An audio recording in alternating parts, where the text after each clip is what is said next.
These two schools could have 60 places removed by 2030. It's part of measures by Brighton and Hove City Council, who are currently looking at changes to catchment areas in a bid to tackle falling pupil numbers. But some are calling these plans bonkers. So this is my garden, this is where the kids would walk through, and this is the school. He lives opposite Varndean, but under most of the council's options, his child couldn't go to the school. He can see from his bedroom window. Well, just be a bit logical, because this is illogical. Geography tells you that we should be able to send our kids to that school. This community is 5 minutes walk from the two local schools. The kids and the families are very embedded in the local community. Their friends go to the school, siblings go to the school. None of them need to get on any public transport, so there's zero carbon footprint.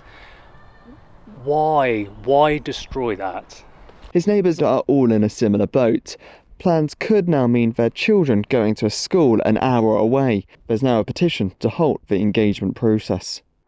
Kids across an already congested city at rush hour, where we already know that the bus service is failing kids in the school, in the city. It just seems very logical.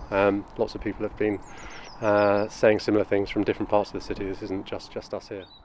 The City Council hopes these proposals will address the attainment gap and help children from disadvantaged backgrounds achieve better grades. But they do acknowledge the concerns from locals. For many people, your nearest school will seem like the best option and will be the best option, and we have to consider that transport point. You're right.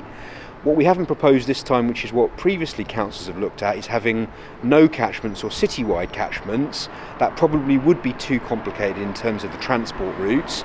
But it might be reasonable to look at catchment changes, and they may have to consider the transport implications, which might be that we need to lay on more buses to make it happen.